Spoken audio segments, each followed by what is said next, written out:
Approval of the minutes. Mr. Chairman, I reviewed the minutes and find no problem with them. Move for approval. Okay, I have a motion to approval. Second. Any other discussion? All those in favor? Aye. Aye. Okay, next on the agenda is Goldstein Building.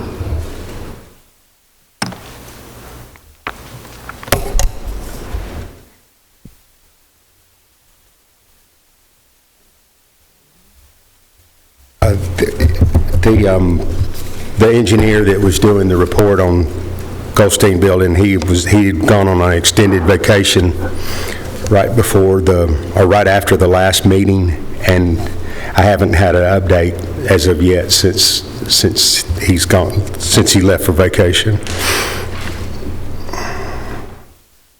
Okay. Any questions on Ben? Did that not was that not out before the last meeting? Yeah, this was out on July 16th. Okay. This report, but Mr. Chairman, this report from Mr. Warren, it says that he finds it structurally sound. Structurally sound. Any questions on the Goldstein Building? Well, what I'd like to do is create some conversation, Mr. Chairman, since we're talking about it, and since this is structurally sound, I'd like to see what this committee would like to do. The question was, well, let's check and see if it's structurally sound, which now we kind of have this confirmation. Do we want to go back and, the last quote that we had, Mr. Mankin had to replace the HVAC was over $800,000, was it not, Ben? To put in just HVAC. So do you want to go down that road and propose that? I will say that my office has been contacted by an interested party out of Nashville who is interested in purchasing the Goldstein Building to turn it into retail on the first floor and residential on second, third, fourth floors. Parking underneath is kind of a preliminary design. So that property around the square is becoming a lot of interest, I think, because we've redone the courthouse. It's bringing a lot of attention. People are interested in it, and we'll see more of that tonight.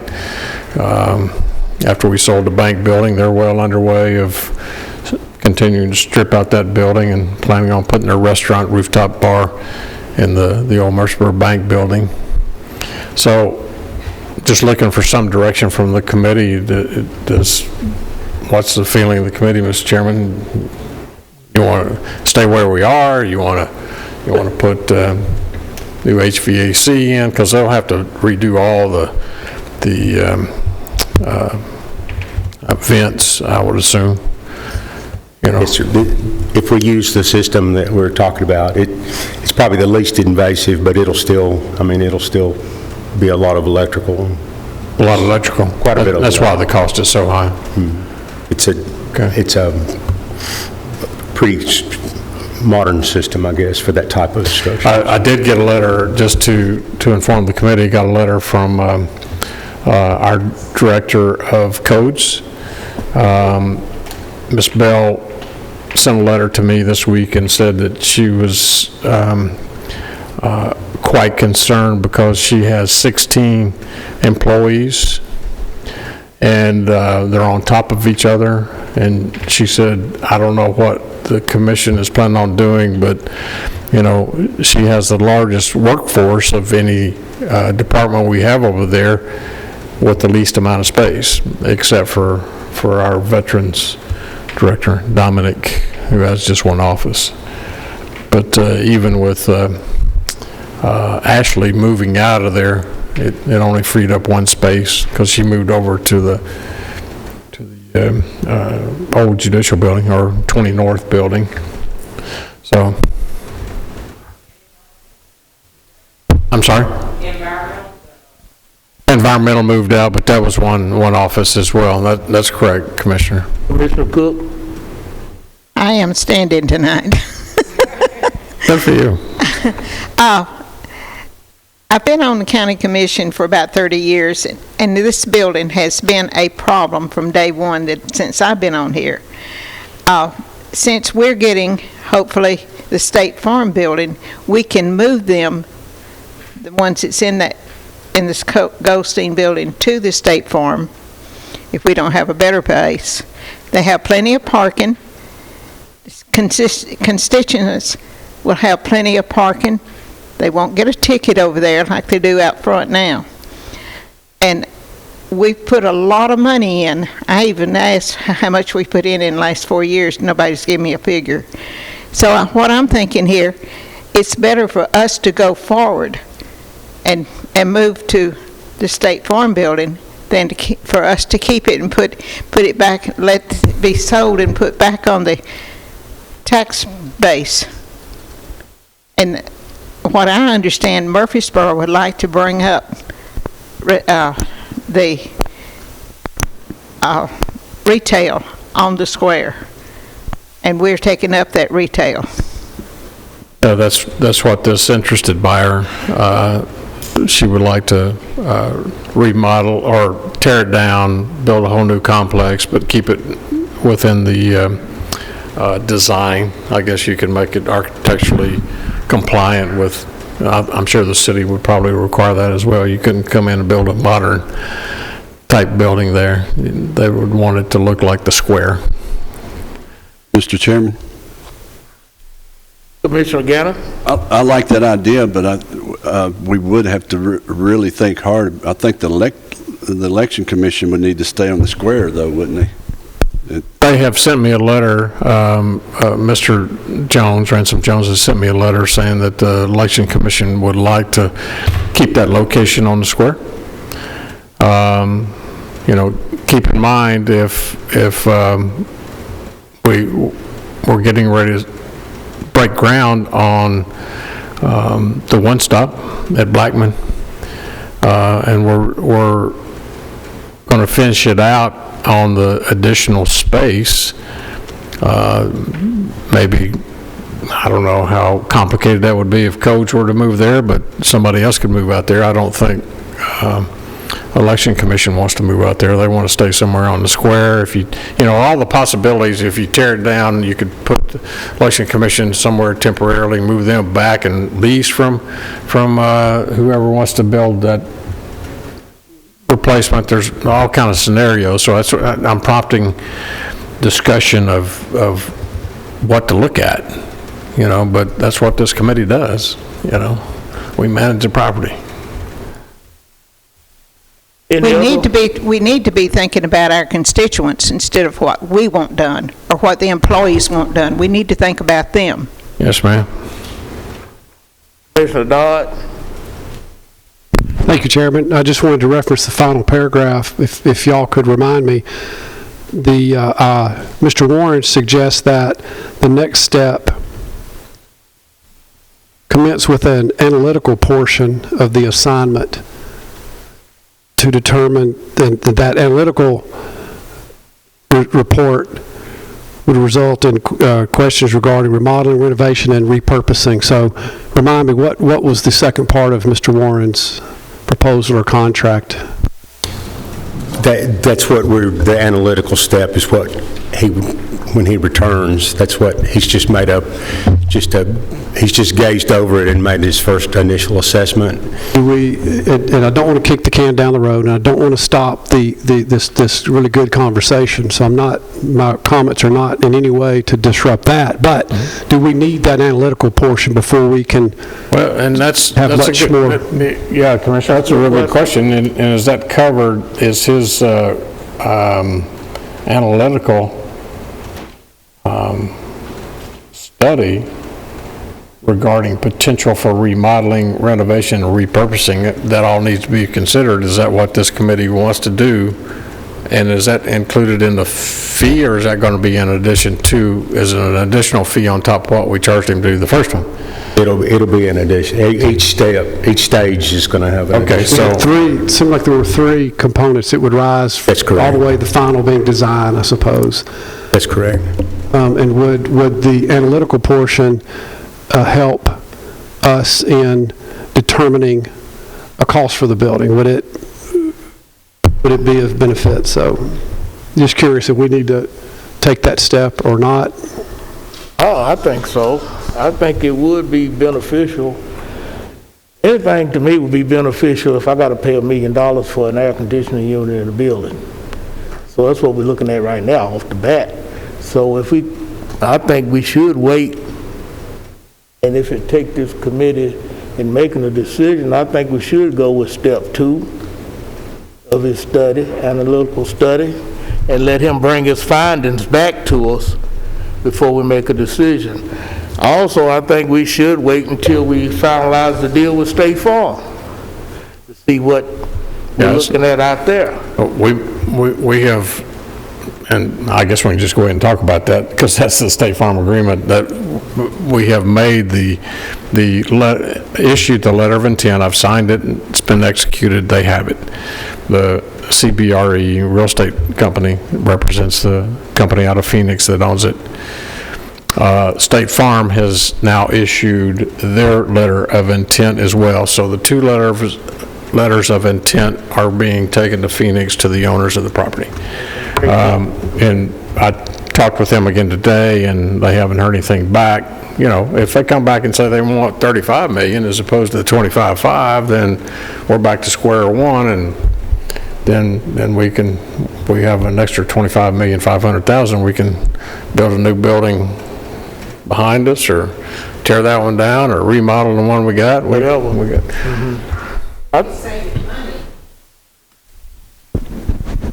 We would be saving money if we would sell it, because we got that almost $900,000 for the air conditioners. So, and then if we sold it, we have that on top of it. So, and we've got this building, State Farm, if it goes on through, to me, it's no-brainer.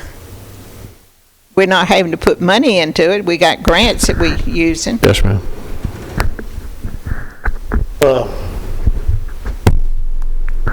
Johnson? Another scenario might be, since the election commission is so madly in love with that location over there, is the old jail location down here, maybe building a more moderate 2-story building, et cetera, for departments to be associated, planning and whatever, you know. But that's another thing to look at, because we've got the property sitting down there. I still think, like Commissioner Dodd, that we should wait until we get this analytical study done. Because it could come back that even though it's structurally sound, that we may have to put $2 or $3 million in the building anyway. I don't know. So we can wait. We're not rushed for time. The only reason we done what we did on Goldstein building, we thought it was not safe. Right. Now we know that it's safe, that we have time to make a decision. So I think we should wait and do that study.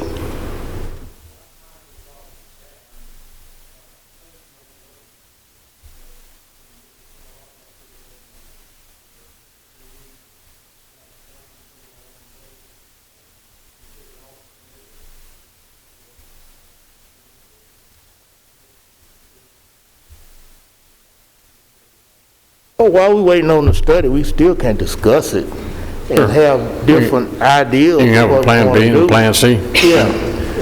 If I might request that we, if you would, Ben, email us the proposal that Bob sent. I don't recall what this phase 2 cost, if I don't know if we have that in front of us tonight. But I definitely, yeah, if y'all don't mind, I'd like to, I support the consideration for selling, but I'd like to have this next step done, unless we need to approve the expense of that. I don't know if we approved it last time or not, but I don't know if we did or not, but to be on the safe side, you could put it in the form of a motion. I make a motion to proceed with, to relook at the proposal from Mr. Warren and consider pursuing the second phase, which is analytical phase, before we spend any more money on that building. Second. Got a motion and a second. Any more discussion on the Goldstein building? All right, call the roll. Commissioner Cook, Yes. Commissioner Gammon, Yes. Commissioner Buchanan, Yes. Commissioner Dodd, Yes. Commissioner Johnson, Yes. Chairman McAdoo. Yes. Okay, next on the agenda, Lane Agricultural Building update. Okay, yes, sir. I spoke with the contractor today. They're finishing the tile in the front foyer today. Supposed to finish the brick tomorrow. And remind you, this is due to the accident, the truck driving through it. Finishing the brick tomorrow. Painting on the USDA side is ongoing. The rest of the painting is complete. Carpet is ongoing, and those partitions that divided those big meeting rooms, they're recovering one of those partitions today, and there's a new partition that's going to be replaced on Tuesday, and he said that that project is about 85% complete. Okay, any question on Lane Agricultural Building?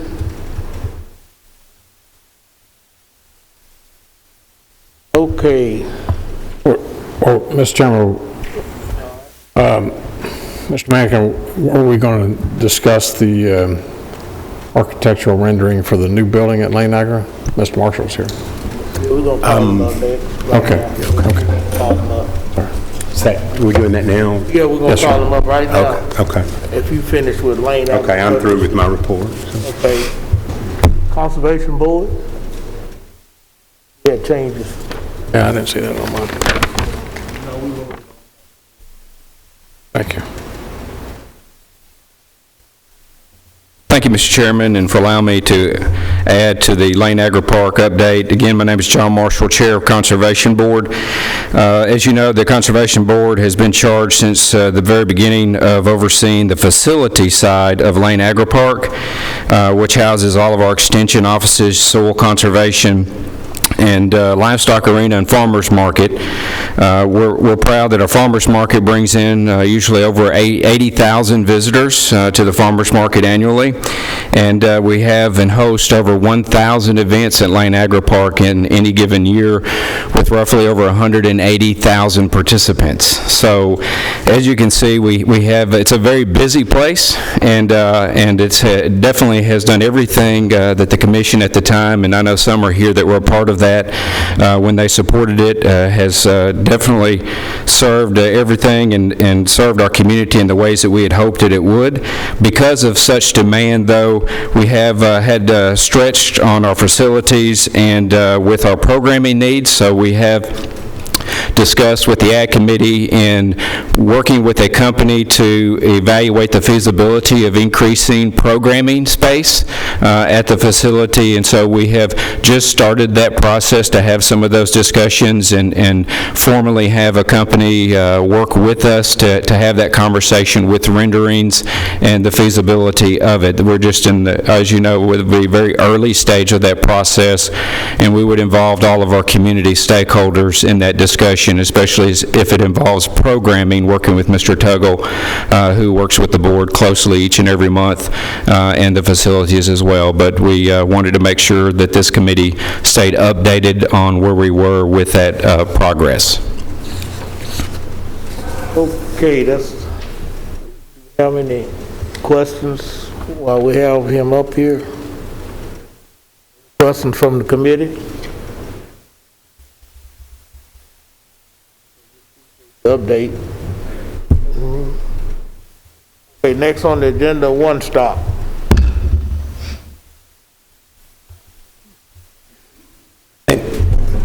We may have handed out a schedule, I think, on the from Rock City Construction.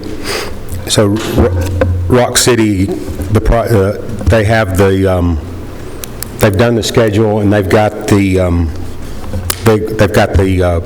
bid out for pricing. That's due in about 2 weeks. That's preliminary pricing.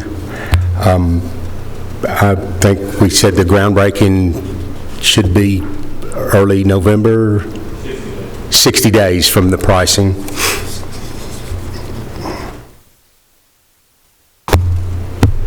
Any questions on One Stop? What size construction hat do you wear, Lisa? Like to come? Yeah. What size hard hat you wear? Small. Is there a anticipated conclusion date? I can't, or is that just your, the prerequisite? It looks like 21 at the bottom.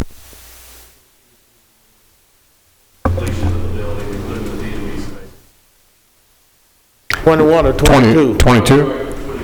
Okay. But it looks like 8/21 up there is the finish, so that's what's throwing me. I see 22 now, thank you. So we're talking about a year project, yeah. Okay, Mr. Chairman, we did have a request. Mr. Hughes sent me a request. I went ahead and authorized it, but we had a request from the city of Murfreesboro to go in half on digging a well for irrigation. That property is actually served, I believe, by CUD, not Murfreesboro City Water. Am I correct on that? It's CUD, right? And I think CUD's water is more expensive than the city of Murfreesboro, so they asked if we would go in half and digging a well that could take care of our irrigation for our landscaping. And so I went in and authorized that. Commissioner Johnson. Well, it should. Huh. Yeah. You work on that, Bart. Yeah, I think that's a good idea to put a well in myself. Well, and that creek is fairly close, so it shouldn't be too deep of a well to hit, water table. Any other discussion on One Stop? Question? I don't think so. Not until we see the complete project and price brought back to us. I wouldn't think so. No action tonight. We're good. We're good. I think that's in the plan of the construction now, so. Okay, next on the agenda, community care. Yes, sir. We've had several delays at community care with some of the subcontractors. I've been talking to the architect about it.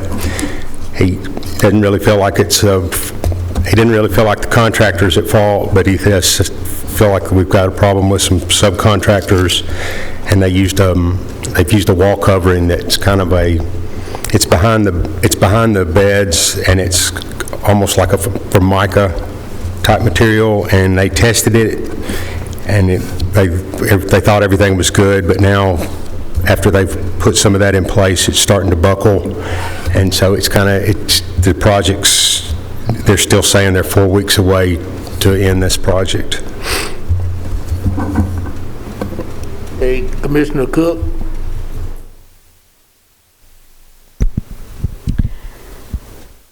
I went out there the other day, and another board member went with me, and that wallpaper they used, or whatever it was, had a lot of bubbles behind it. Now, I know nothing about all this. I noticed here for the museum, they put up flooring in the wall, on the wall. Could that be used? I don't know the price. At one time, it probably, I think they're going to try to resolve this with this. This stuff is not, you're supposed to be able, when those beds and stuff roll into it and hit it, it's not supposed to damage it, but it started buckling for some reason. They tested it in several areas to make sure that it was the right stuff, but now it's starting to buckle. I think I could have pulled it down. something. And that's how bad it is. And I think we need to come down on the contractor. If it was supposed to be finished in July, now they say October, and the possibility of January, that's not good. And I think we need to be a little bit harder on them. Yes, ma'am. Okay, any other discussion on community care? Just keep us updated on the progress out there. I will. Yes, sir. Next on the agenda, Station 57 estimates. Yes, ma'am. We sent some folks out to Station 57 to look at, the main thing we looked at was that T111 siding, and so we're getting a little harder estimate, but we think that we can put metal to cover that building with metal for, we believe we can do it for under $10,000, labor and material. And that's the first thing that we've looked at so far out there. I know there'll probably be maybe some windows and some bay doors that'll need some work, but the main thing was to get that rotted T111 taken care of. What about the gutters? There was a gutter off on the right-hand side, over by that pine tree. We can put that back up at this time. So, I would suggest, Mr. Chairman, instead of taking this out of Ben's budget, Commissioner, you were out there with us and you saw the damage. Commissioner Buchanan, that's your district, I believe, is it not? I would suggest that we come with a motion from this committee to take it out of the Gov 21 monies, the grant that we now have. Not the Gov 20, but this is the new grant, to take the money out and refurbish that outside, but it's still going to be probably, what, 15,000 maybe? Probably around, yeah. Yes, yeah. You think I should be able to bring it up to where, I know they're wanting new pavement and, they're wanting a new concrete for the floor because it's got a small crack in it. I don't see us doing that, but I think cosmetically we can, for what, 15 grand? If we could authorize that to send it on to budget to take it out of that Gov 21 money. Everybody understand what we're discussing? Do I hear a motion to that effect? Chairman, I got a question. Go ahead. Will the metal that you're going to put up, would it be conducive to the red one that's there? It Okay, can. the We same put any color they want, Yeah, okay. but we can match it. What I discovered was this is one of Chief Farley's fire departments, but it's not manned. We've got a tanker truck out there in the building to the right. The station is, and we got a brush truck in the main building and one of the bays.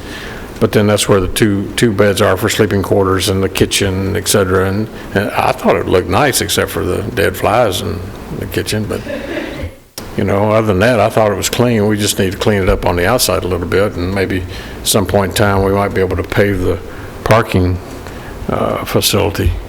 But if we can just take care of the outside and put the new gutters on, et cetera, for 15, I think we'll be okay.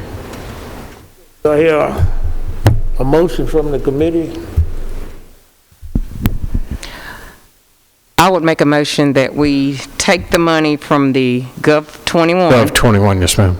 account to, in the amount of $15,000 to upgrade the Station 57.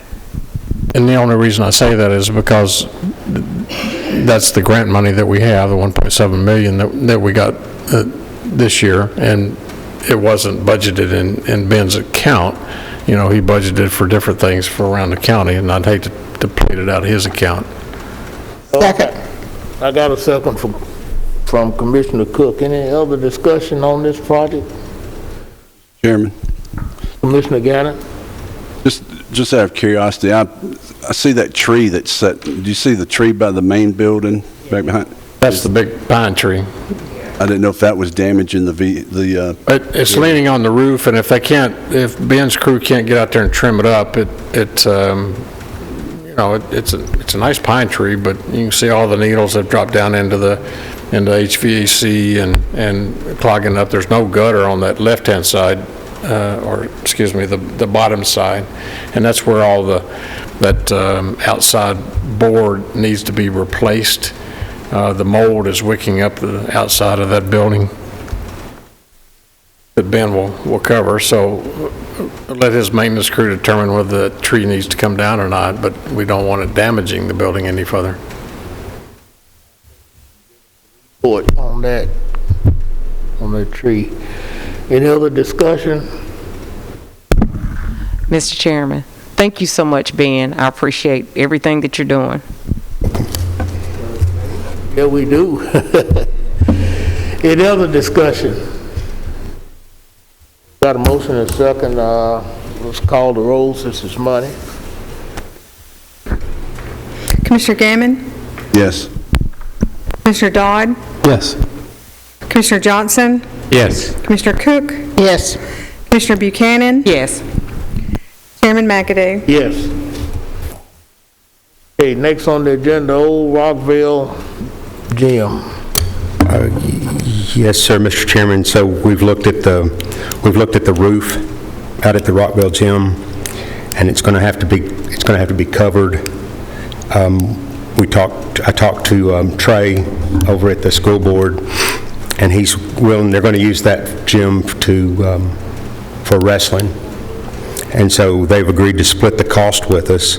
And so we're just right now we're ready. We've got our pricing and everything together. We're ready to pull the trigger. We talked to the contractor today to get a time estimate of when he could start. We just need to determine whether we can treat this as an emergency or not. Mr. Marshall, of course, from the Conservation Board, they have the money set aside to put in a new floor into the gym, but they didn't want to put the new floor in until we could repair the roof, and we'd like to go ahead and get started on repairing the roof before bad weather sets in.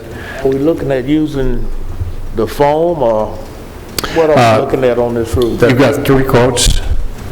No, sir. We've just got the quote for the from Garland for the same stuff that we used on the courthouse. Okay. Yes, sir. Okay. Any discussion on Old Rockwell Gym? Yeah, we went back and forth about who actually owned it because it belonged to the Department of Education, and finally we were able to run down at the clerk's office that there was a deed transfer to us back in, was it 14 or 04, somewhere in that neighborhood.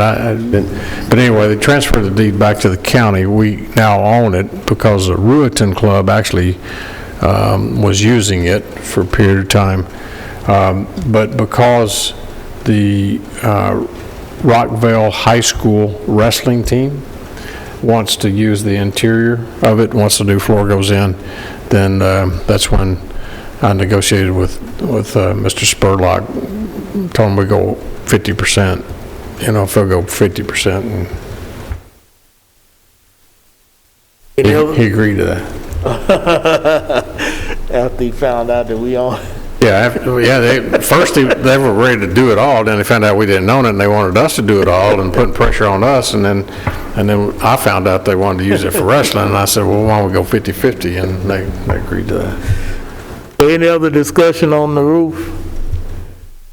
Okay, next, surplus property.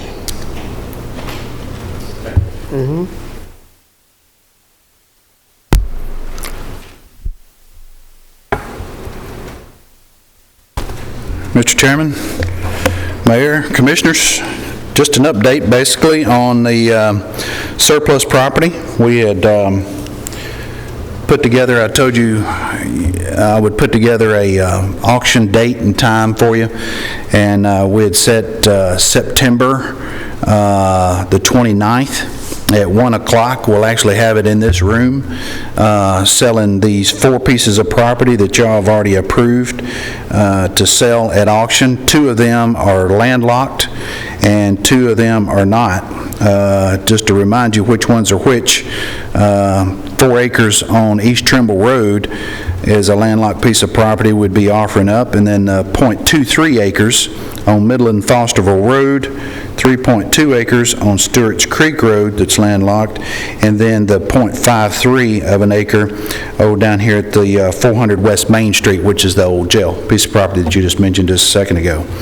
So we've, just as a point of interest for you, to let you know that that's what was going on there. It'll be September the 29th.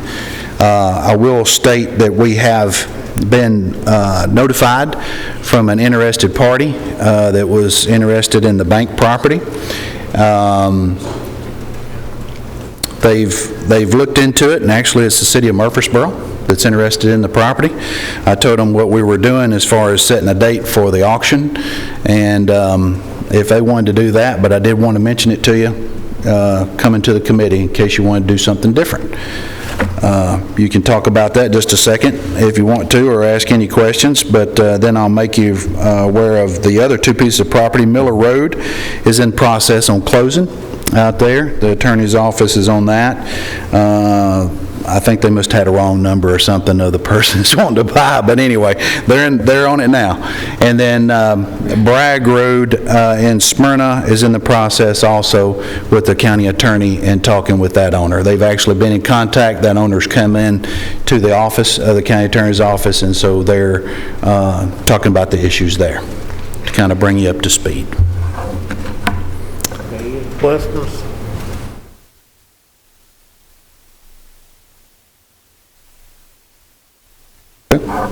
Okay, no questions. All right. Thank you. I think we discussed briefly State Farm agreement. Do we need to bring that back up? No, sir, I will add something else to that. I did sign the lease agreement for $0. I signed that. We electronically sent it back to State Farm today because we are planning on moving supplies out there starting tomorrow from the health department because of the spike in COVID. We're going to be reoccupying the drive-through collision facility for COVID testing. It's just exploded, and the health department is being overrun. And we had to call out, Chris Clark had to call out Murfreesboro City Police to help direct traffic, similar to what it was last December when everybody started coming to get their vaccinations. So this coming Monday, we'll be moving back to the State Farm and doing testing. We feel like that as many young people are getting it, they're not going to be allowed to get back into the schools until they can show that they have a negative test. The facility out there is going to concentrate strictly on testing at this point. And of course, everything with COVID subject to change. They move the goalpost on us 2 or 3 times today at the state level, but that's what we're doing. Any questions on that testing site? So it'd be set up similar to before, right? Yes, sir. Same way.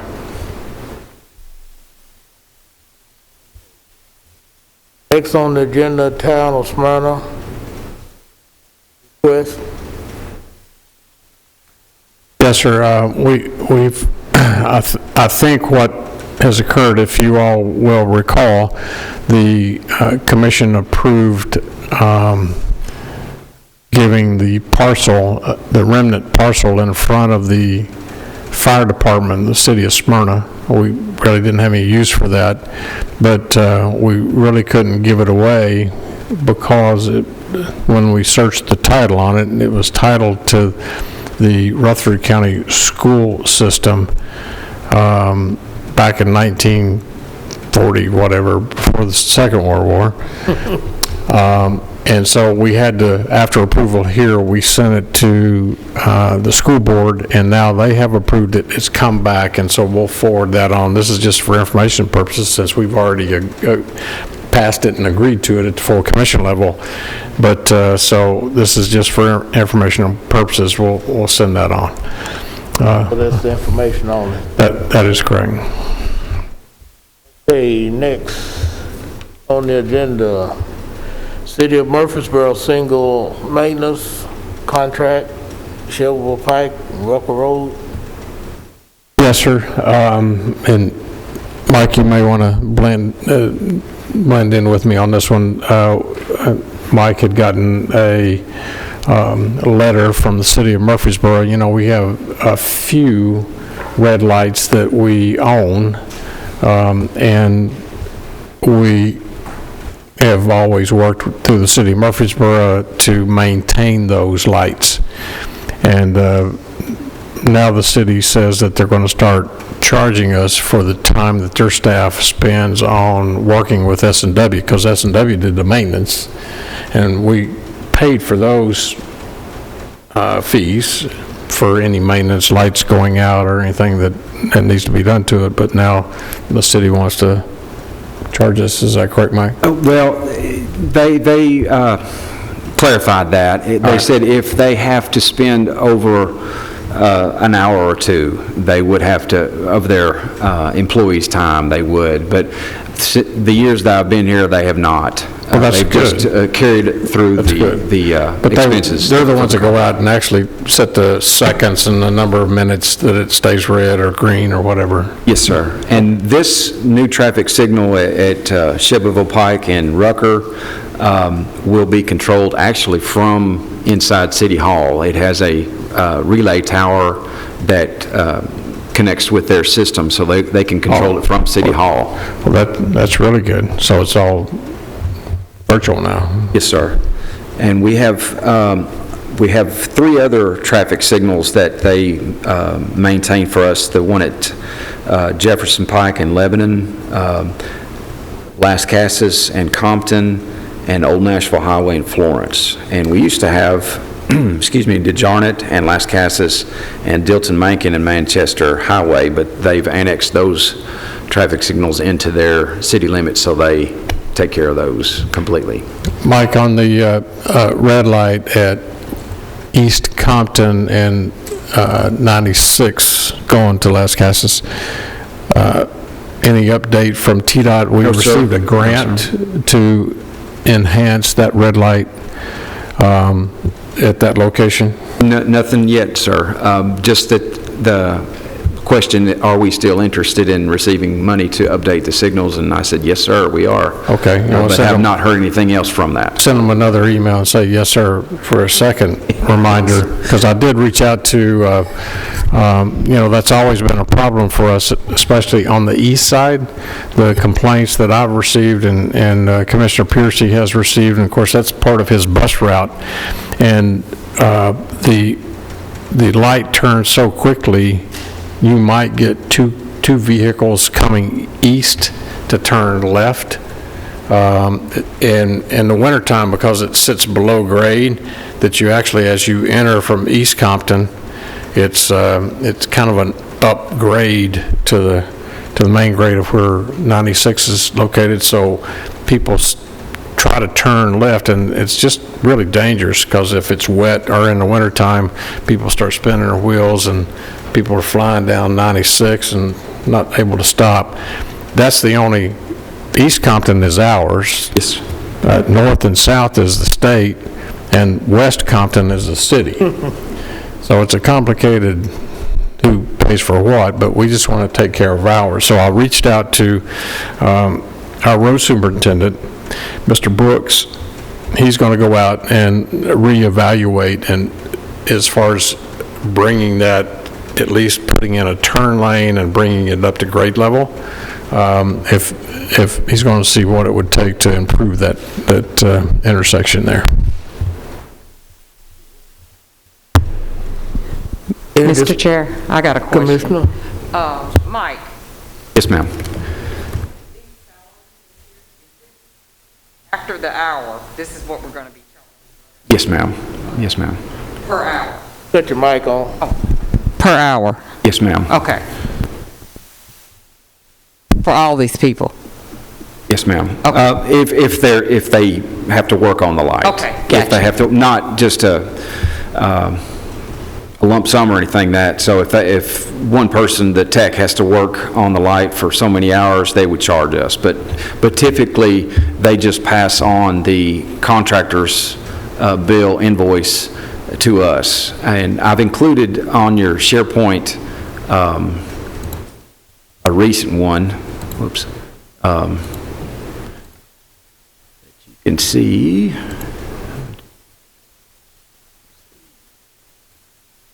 the contract's on there as well, but there's one here where at Jefferson Pike and Lebanon Pike, traffic signal was struck by something tall and it was hanging down, and they had to replace the actual traffic signal, the lights at one of the lights, and that's what this cost involves.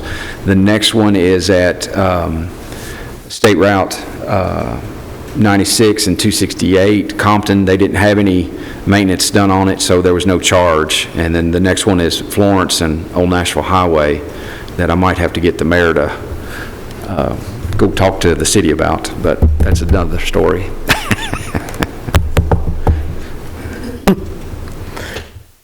Any questions? Chairman? Mr. Gannon? I just had a question. I just noticed the lights out at Jefferson Pike and 840. Are those hours? Do we have to maintain those brand-new lights they put up? You talking about at the Speedway? No, Jefferson Pike, Yes, sir. That will be, actually, those are our lights. The ones on the ramps are our lights. The next one over is the town of Smyrna. They annexed the property adjacent to that interchange, and we will be taking care of those, but through the town of Smyrna. They're going to, we've got a maintenance agreement through the town of Smyrna to take care of those for us. I have to use those a lot out there cleaning up 840, and that sure helps. It's hard to get out. Yes, sir. And said the racetrack, I know we took care of that. I know they had a few races, and we had to take care of that one, right? Well, I've signed the contract. I don't know if S&W actually has done the work yet. They have done the work. They've updated the bulbs to LEDs, and they have updated the traffic signal cabinet. But at the last Nashville Superspeedway race, the sheriff's office did not want us to turn the lights on. They wanted it to control the traffic flow themselves for the race, so we did not. So we're going to talk with the town of Smyrna about possibly taking over the maintenance of those as well for us, but I'm waiting to hear back on that. But that signal is also ours. Any more discussion? Questions on the lights? All right, next on the agenda, Vijon plant off-site parking. Yes, sir, Mr. Chairman. I'll need a motion. For the agreement, we have to. Okay, on that contract, we need a motion. I make a motion to accept the streetlight maintenance contract as presented. I'll second it. Got a motion and a second. Any other discussion? Not, call the roll. Commissioner Johnson? Yes. Commissioner Gammon? Yes. Commissioner Cook? Yes. Commissioner Dodd? Yes. Commissioner Buchanan? Yes. Chairman McAdoo? Yes. Okay, next on the agenda, Vijon plant off-site parking. Thank you, Mr. Chairman. The plant manager and plant engineer set up a meeting with my office to come in and talk to me about their desire to create an off-site parking facility and trailer drop, which would be what you're looking at if Mike, once he pulls that up. But it's on the same 20 acres that we currently own. And they looked at it. I told them that we were well down the road on moving our convenience facility off of Weekly to get the traffic on the road and give us more room to do what we want to do. And our new design of our convenience centers for our waste, they came back with a option A and an option B. They said that they would prefer option B, but I believe that is where we already have engineers in the works planning our facility for our new convenience center moving off of Weekly. This would be on B Street, is it? G Street. Yes. G Street.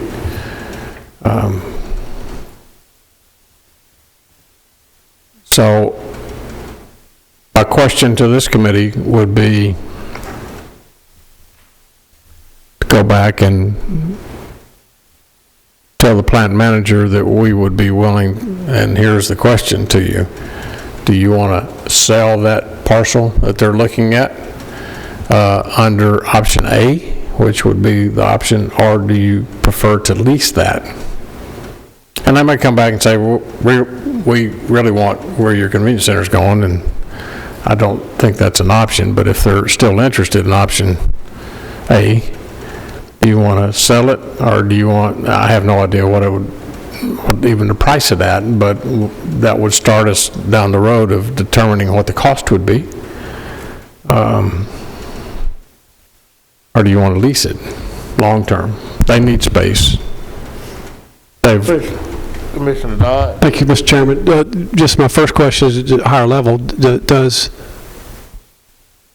Would Smyrna approve of that use?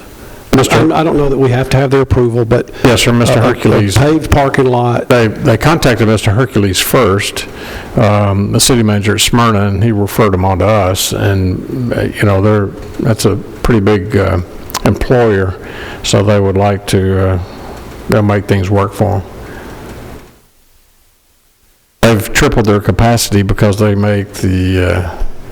Germex hand sanitizer.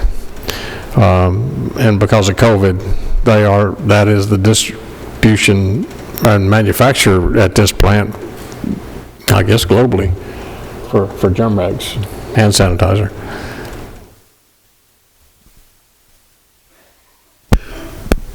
This next question is, and if the civil engineer on the project might have to respond to this, despite the fact that they've put a lot of effort in the design, if it's conceptual, then they can just flip it. If they hadn't done surveys or topo or considered how the physical property affects the design, it may be an easy flip to go. So I could understand how that corporation would want the parking lot closer to their facility. Yeah, and that's why they chose that first option, because it is closer to them, and they're going to run shuttles for their employees to park, but they also have semi-trailers that they want to park. Mike, can you throw up the floodplain? The floodplain is rescinding at that location through FEMA from where it currently is, but I think more of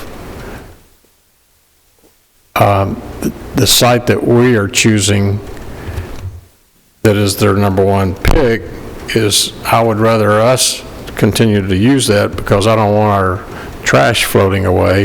If they're just going to have semi-trailers sitting on it, and it does happen to flood, then there's not a lot of damage. You can see. Yes, sir. The current flood zone, and I'll turn that on first to give you a comparison, extends all the way to this blue area in the back. And this is the Smyrna One Stop here, the county clerk's office here. So this is the flood zone as it is today. This brownish is the 500-year flood. But if you look at what they're proposing,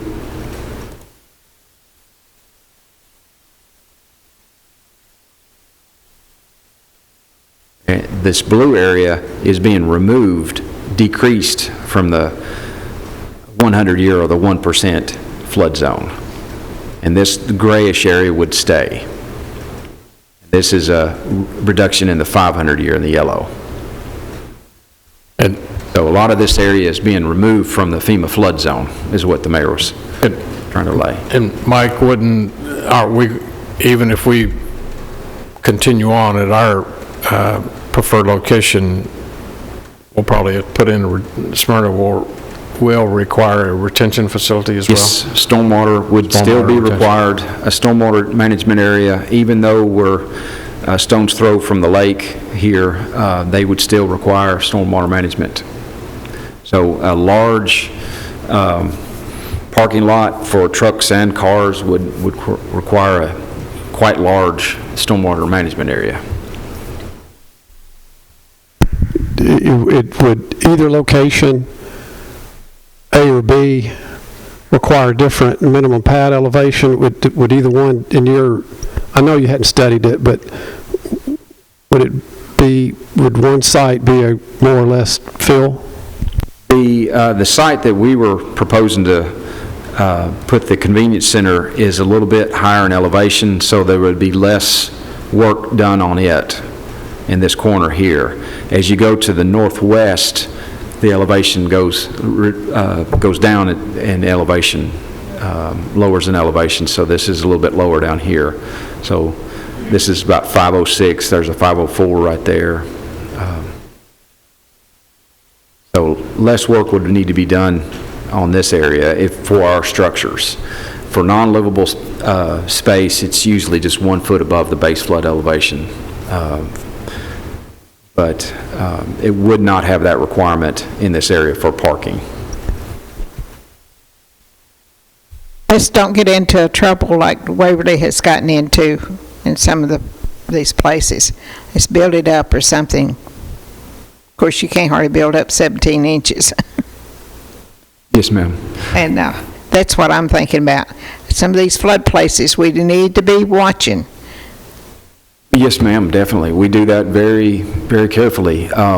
In the county, we require a compensating cut. So if you're filling anywhere, excuse me, within the flood zone, in the floodplain, we require equal amount of cut somewhere else so they don't lose that storage volume.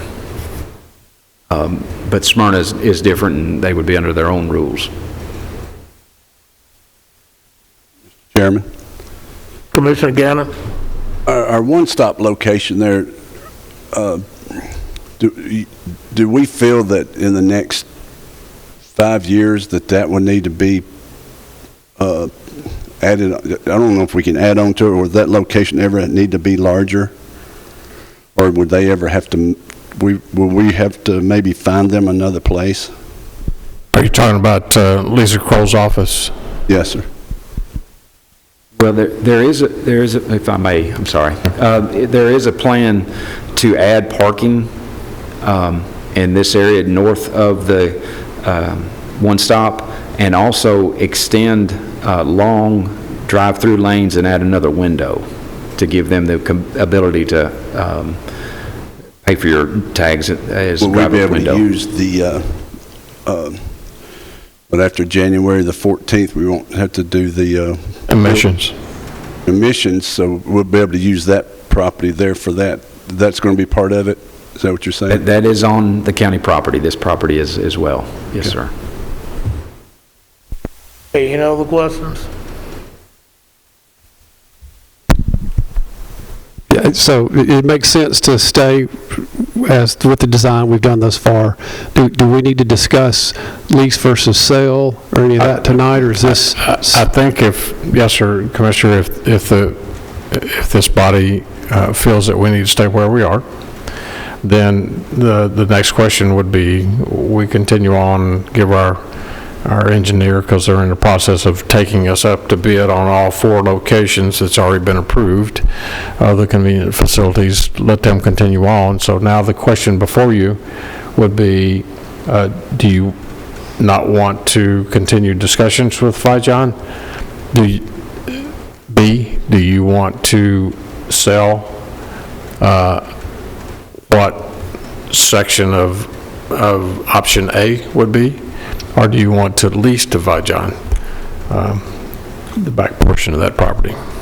That's a question for you. What's Fijon?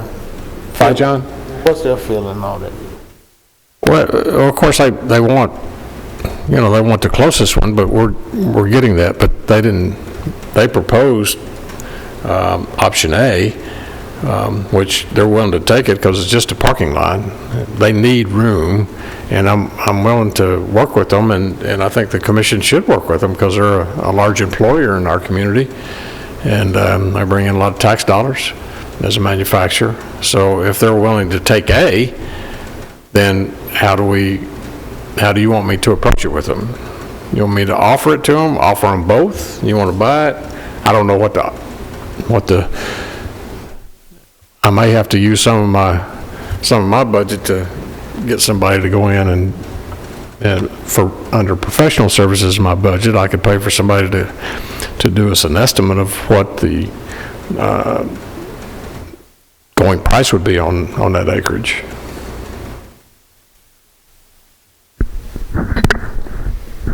Commissioner Johnson? Do you have a recommendation, Mayor? I think we go back to them and give them option A. You want option A, and say you want to sell or you want to lease. I don't know which one would be more good to me. Practical for them from a tax standpoint.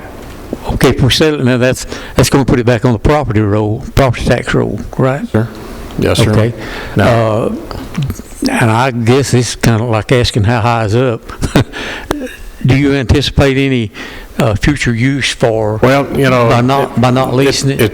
That's interesting that you bring that up, because in discussion with our county engineer, Mr. Hughes, said the road that runs Mike parallel to that option A goes straight into the airport, and if we're looking 25 years down the road, do we anticipate Smyrna Airfield continuing to grow, and that would be maybe more valuable property 10 or 15 years from now? That's a call that this body will have to make now. We don't have a crystal ball to see what's going to develop in that area, but as that airport continues to grow, do you want to sell that property or lease? Any other discussion? Do I hear a motion? Let me just backtrack a little bit. Your instinct or recommendation was to go back to them Option A. and dialogue about which they prefer. Correct. That's correct. I am inclined towards leasing. I just don't like the thought of selling it as parking lot property. I think it would be more valuable as industrial property, and I would rather us have that advantage as opposed to the parking lot owner. I only threw that out because nobody was going to say anything, and I was going to go play it down the middle on both sides. So I don't know if it's a motion or just take our consensus, but I, for one, would wish that we would initially consider leasing it to them. Yeah. They build, they own, they maintain, and then the duration of the lease, I would just seek counsel from our attorneys. Is that a form of a motion? If you needed a motion, I'll make that motion. Rachel, is that sufficient?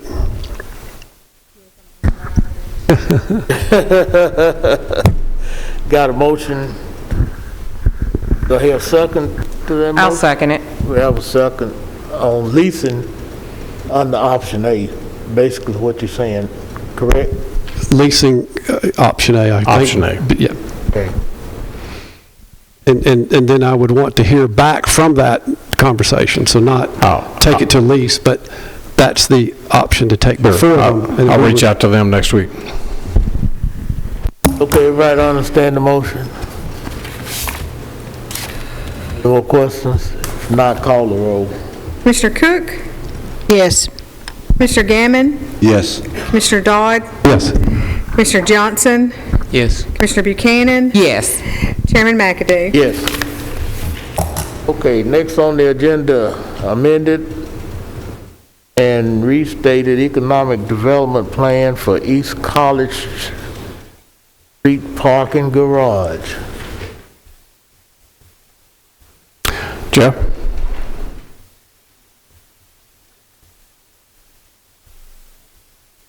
Mr. Chairman, Commissioners, you may remember back in 2019, the County Commission approved a TIF economic development plan for the One East College parking garage project, which is behind the United Methodist Church.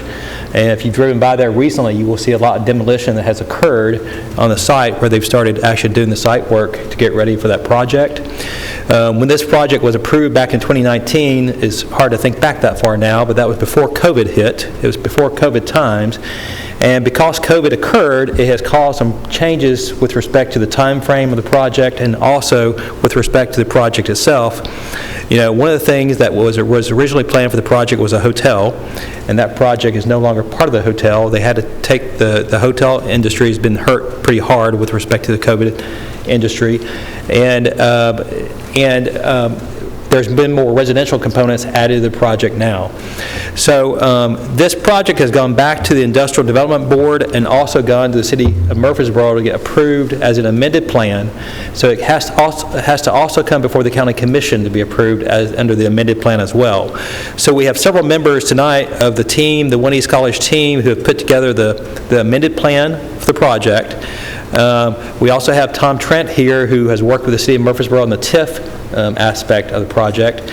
So if you're so inclined, I'd like to, and if it's all right with the chairman, I'd like to turn the presentation over to Bart Klein, and he has a video presentation of the new project that's going to be built, and that has already been approved by Murfreesboro. So the City of Murfreesboro has already approved it. So that's the approved plans for the project, but the TIF aspect and the economic development plan still has to be approved by the county.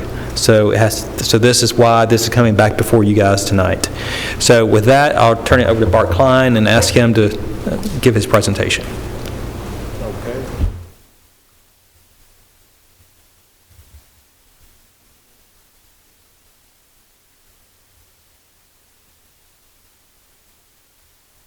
Hello, hope everybody's doing well. Bart Klein with Klein Swinney Associates, architect on One East College. So we have a PowerPoint and a video to give you a description of the project and just be open on any questions you may have. So first, One East College is a mixed-use development, residential, retail, office, restaurants. The residential is both apartments and condos, so we have some stuff for sale and some stuff for rent.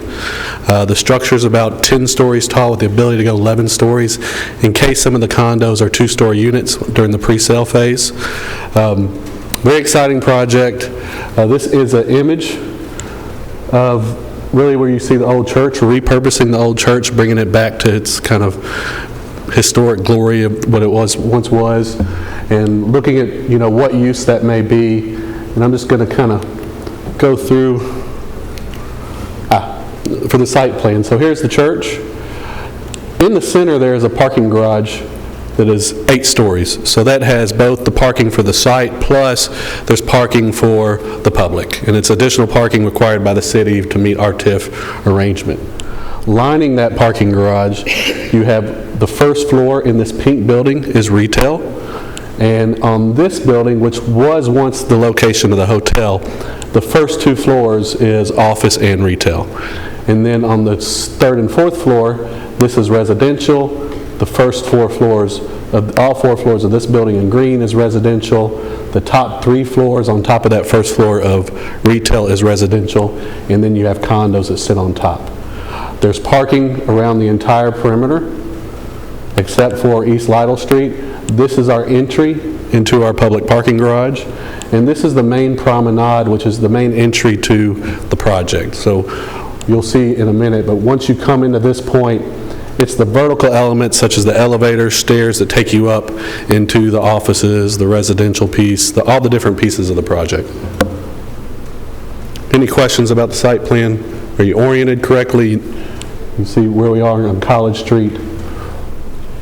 Good. These are the elevations of the project. So this elevation on the bottom is East College Street. So as you can see, this big arch, this arch is like 28 feet tall. So it's going to come off as this big prominent entrance. And then you have retail all along the first floor. So these are going to be, you know, we don't know if we're going to have coffee shops, sub shops, or it's just going to be a big office. But then also on the 2nd floor, you have office as well. In the top 2 floors are residential apartments. We actually had designed this pink building to be able to function as a future hotel if it had to be. It's all studios and 1-bedroom units. And it has the ability to be segregated from the rest of the apartments to where if you're a hotel owner or a boutique owner, you could purchase this pink 2 levels and plus area on the first floor for your support space. So that's kind of how we kind of worked in as best as we could to where if that ever became a possibility again, it would be doable. The elevation, what you see is primarily masonry, a lot of brick. If you see, we kind of picked up on the architecture of the church with the arches and, more of a traditional feel, but not so far traditional, kind of transitional traditional. This elevation right here is along this street where you see the side of the church. So there you see the retail all along the first floor with the residential. You see the parking structure with the condos on top. Parking structure has got an inlay of brick and precast, with a nice finish on it to give it a nice look. So we move on. This is actually a section cut. So if I was to take a knife and slice that plan right there, that's what you see. So this is kind of an inside courtyard. So if I'm looking at it from this elevation right here, I'm seeing that courtyard right there, and that's actually what that elevation of that building looks like. But this green building is what you're seeing right here. So this is all residential with walk-ups on the first floor, so, stoops, and so it activates the street, promotes walkability, promotes everybody being downtown. Here's the view from the parking garage, Lytle side. So this is the entry into the parking garage. As you see, this little pink, how it wraps the corner, you can see the retail wrapping the corner, and then the residential being this piece right here, and then you have the parking garage facing Lytle with the residential on top. Let's see, let's go to the video. I think you got to do the...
That's the project. I guess specific questions do you guys want to know in terms of residential units and square footage of retail? So I'm ready to answer, and there's 3 others back there that are much smarter than I, but I can talk about buildings all day long.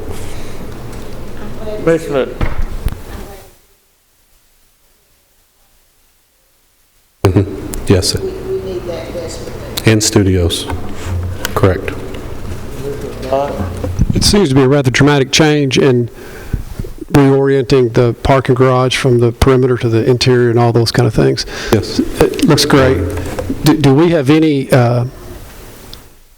say in the, it's a city project and city design, so we could dispense with digging into that part of the concept, right? Everything's been approved.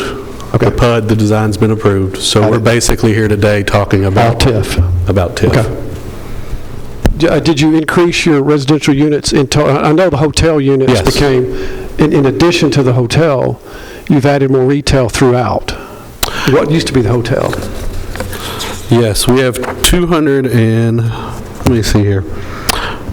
I'll tell you I can memorize this, but I can't. We have Plus 35. 28 one and two bedroom condos, and then we have 163 apartments. And this is actually a good slide because it shows the differences. So, yeah, thank you, Mike, for showing that one. And then garage increase in spaces. Yeah, the parking garage increased. The biggest thing, really, what I see as a positive from the top and the bottom is we have more ground floor retail presence than what we had. We were kind of secluded to one building, so that helps with walkability. And now the parking garage is completely kind of enclosed. Yeah, so part of me feels like it's a better project, but I'm also a designer, and I worked on it, so I'm going to say that. But, yeah. I'm seeing a decrease in parking. Well, we added the parking on the street is a big item. So parking garage number of spaces, original PUD was 582 to 490, so we lost the hotel units by a large count. So if you look at hotel rooms, we had 110 hotel rooms, and that went to 0. And then if you look at our residential units, we went from 156 to 191. So when you take the delta, you're losing that many more spaces. And then our retail went from, let's see here, total retail office was 56, it's 40,703.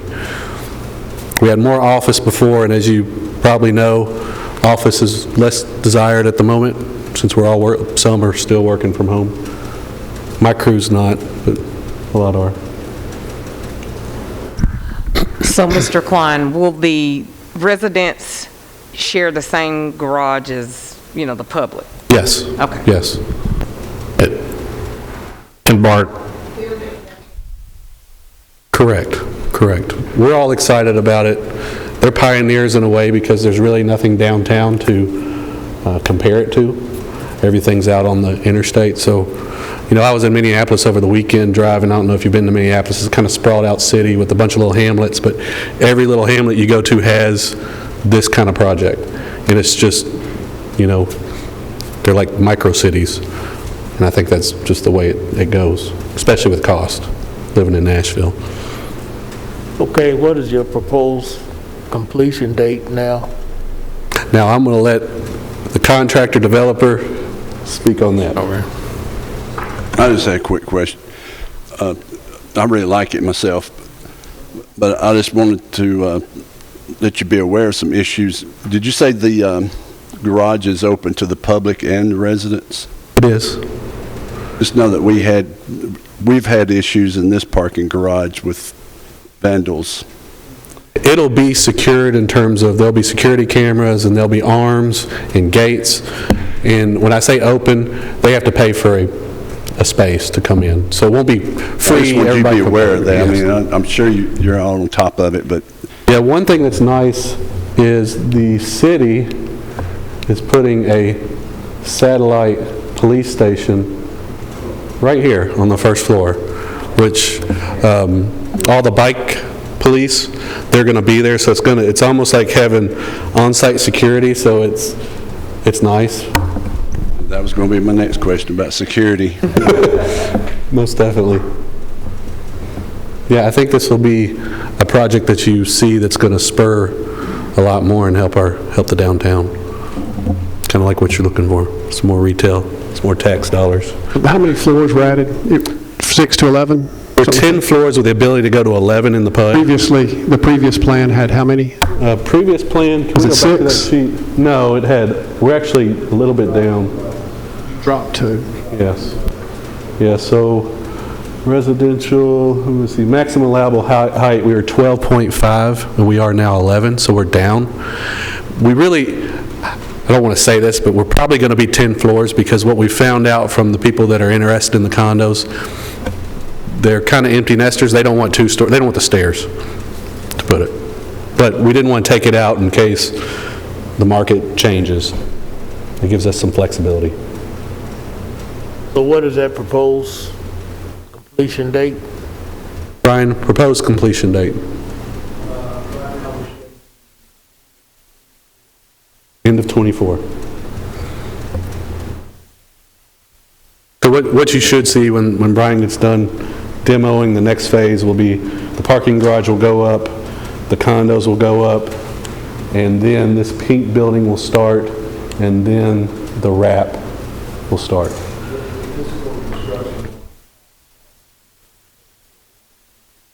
Correct.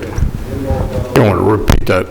The physical construction won't start till the first quarter of next year. People can't hear him because he's not on the mic and it's being televised. Okay. And you're going to build in stages, and will you fully occupy or open each stage before you begin the next? Probably not. It's really not building in stages, it's just the phasing of construction, because it's building a garage, they're big concrete panels, and OSHA, people could get hurt. Your logistics make... Yes, logistics more than anything. Again, I was just curious. I'm curious about all of it, so I'll step aside.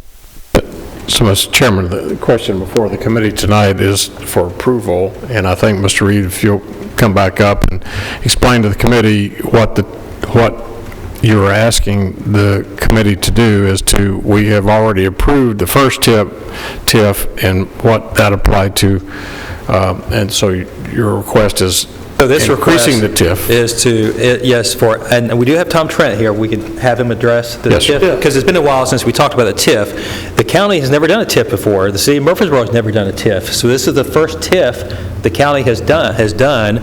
This is a kind of a tool that Metro Davidson County has used for years for its downtown development projects, but we've never done it here. So this is kind of in many ways, this project is pioneer here in Rutherford County. So, but we have Tom Trent, who's an attorney. He's been working with the city of Murfreesboro to put the TIF together, and he's one of the foremost TIF experts in the state of Tennessee and can tell you how it works.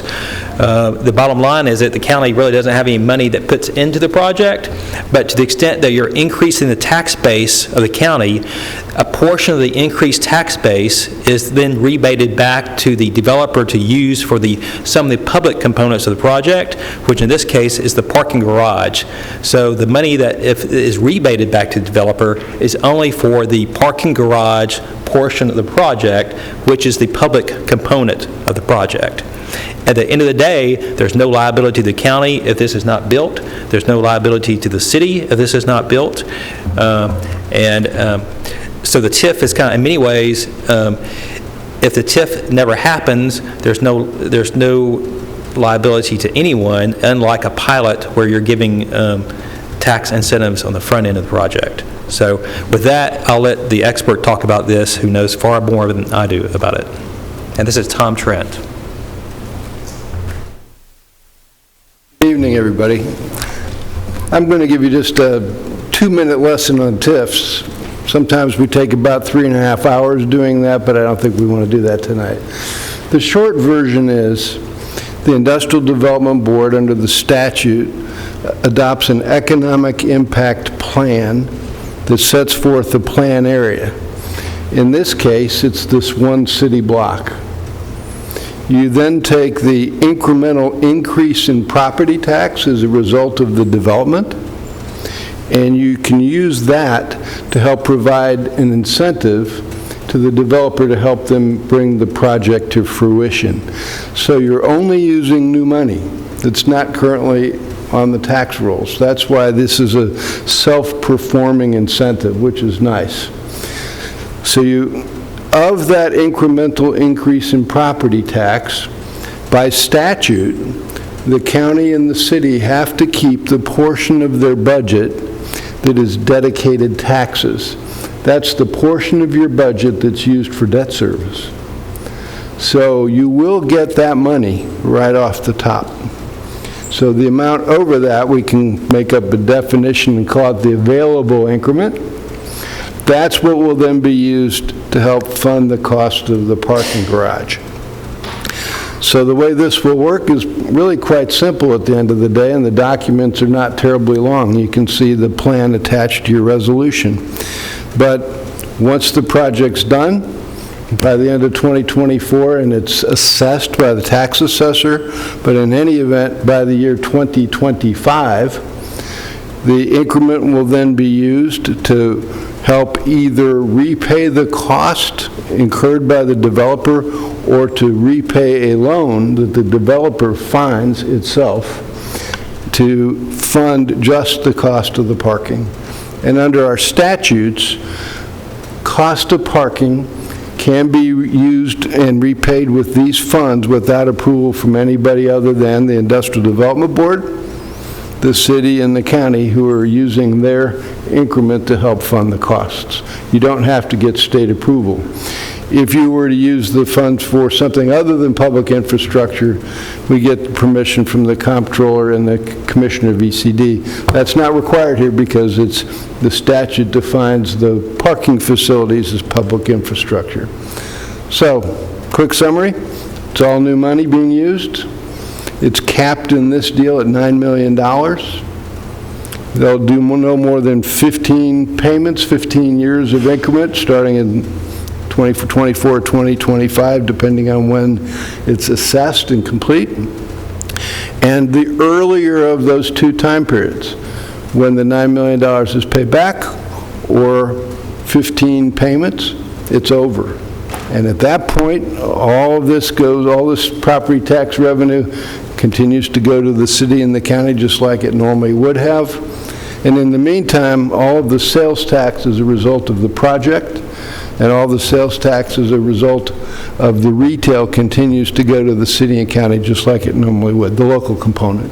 So you will be getting revenue from it, but you'll be sharing the property tax increase, part of it for your dedicated tax you keep, the rest of it goes to help pay for the parking garage, and that's how the incentive works. So it's basically simply a rebate of a portion of the increased tax. So that was really quick, and it's kind of an elevator speech version of it, but it works well. We've done many of them, and this is through the Industrial Development Board. By statute, they had to publish notice, have a public hearing, discuss the plan, adopt it, refer it to the city and county. The city approved it 2 weeks ago. Now it's being referred to the county. So that's where we are on the process. If and when the county approves the plan, we can turn our attention to getting the project financed and everything rolling. And so it's an exciting project. I'm pleased to be part of it. Any questions for me? If not, we'll have Jeff come back up. Commissioner Dodd? Thank you, Mr. Chairman. Is the only thing that's changed from the original agreement that we approved is the begin date and hence the conclusion date? Still 15 years? It's still 15 years. The cap went from $6 million to $9 million because the project's bigger. The dollar amount invested in the project is now at least $60 million. And then they changed the plan to make it so the hotel's optional. If they don't do the hotel, it'll be used for residential. So those are the primary changes. And it's still non-recourse to the city, the county, and the IDB, as all of these are. So still, the 15 was part of the original agreement? Correct. That's the same. Start dated, it was just a matter of when you... They have to have completed the project by the end of 2024, and when it's assessed, you will begin making payments to them. But in any event, by calendar year 2025. So by tax year 2040 at the very latest, it'll be done. My bet, just looking at the numbers, is when inflation kicks in a little bit, it's possible that this will pay off a good bit earlier than 15 years, and the $9 million will be generated, but that depends on how property tax assessments go up, what your tax rate is, and all of those things. The neat thing about TIFs is everybody within the plan area will just pay their property tax like they normally would. So unlike a pilot where you have to negotiate all that, this is self-effective, self-actuating. So everybody just pays their tax, Tax assessor gets the money, trustee collects it, and the portion of it over the dedicated tax goes to the IDB to repay this loan. Veronica, were you were not here when this went through, I believe. Were you, David? She was. Yeah. Okay, so this could be real mystifying to you, Veronica, because that was a whole lot of information. It was very concise. It was good. But this was, my recollection, it was a tremendous opportunity. It was one of the better collaborative public-private partnership presentations that any of us have ever seen or heard. It was just I hate the term no-brainer. That's not fair, but it was easy to vote yes once we were educated on it. So I don't want to dismiss the fact that you missed a lot of information. We had a lot of talks, but I'm inclined to give you plenty of room to ask and talk, but I'm inclined to approve this and push it to the commission. I'm going to make a motion to approve the revised TIF, and if we need our attorney and Jeff to look at it professionally and get back to us with our attorney's observations. Approve the TIF revisions with our attorney's observations, and please ask all you want, but I would appreciate a second. Everybody that has stood up here has been very informative, so I've got the gist of it. Yeah, I heard her say that she was impressed with it while we were talking about it, so. Do I hear a second to his motion? Second, Mr. Chairman. Second by Commissioner Johnson. Got one question. Whoever wants to answer this, someone asked me today, will there be, and I believe, Bart, you mentioned that there'll be a charge to park inside the facility because it'll be gated. Now, does the city collect the parking fees, or does it go back into the operation of the facility for cleaning and all that stuff? Okay, because we share the Linebaugh Public Library with the city, and they just take care of it and send us a bill. So, but if all that money's generated, it goes back into the operation of the facility. Okay, but there will be charge for parking, public parking, which will be new to downtown Murfreesboro. Okay. Any other discussion? Not a roll call on this one. Commissioner Gammon? Yes. Commissioner Cook? Yes. Commissioner Buchanan? Yes. Commissioner Johnson? Yes. Commissioner Dodd? Yes. Chairman McAdoo? All right. Got one item on the other business. I'm turning over to the mayor.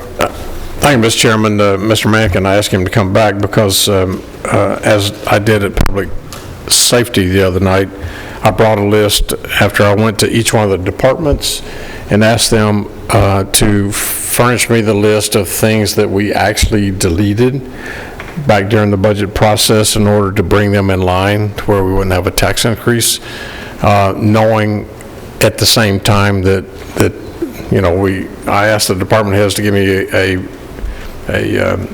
what their needs budget was and then their wants, and so we went through and they pulled out a lot of their wants, but like electric lifts for the ambulances, cardiac monitors for the ambulances.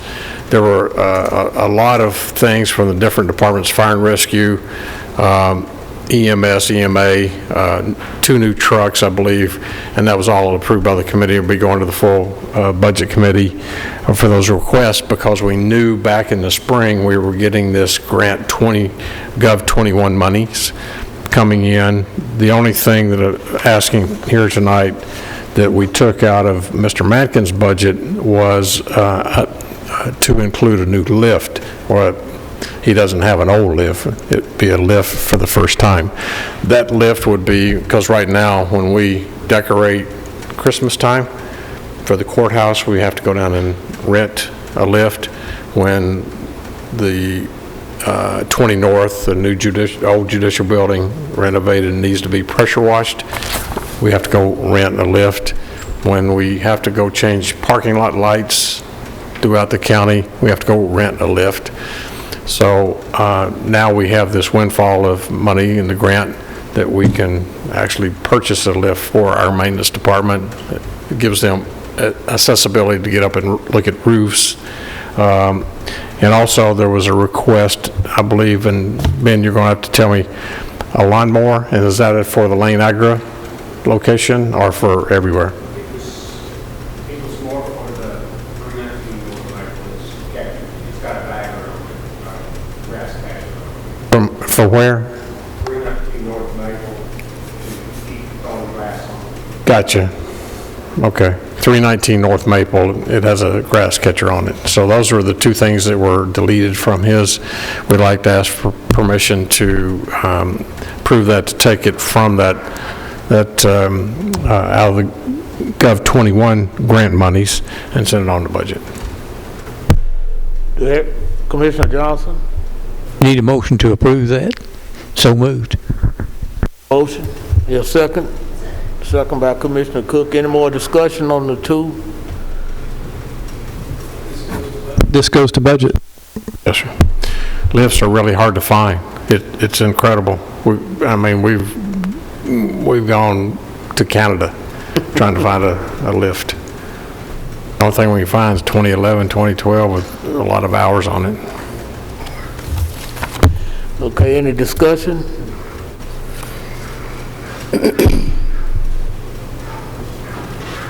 Not call the roll. Commissioner Cook? Yes. Mr. Gammon? Yes. Commissioner Dodd? Yes. Commissioner Johnson? Yes. Commissioner Buchanan? Yes. Chairman McAdoo? Yes. Got a duck? What is that? Okay, is there any other discussion under other business? Not, I entertain a motion to adjourn. All right.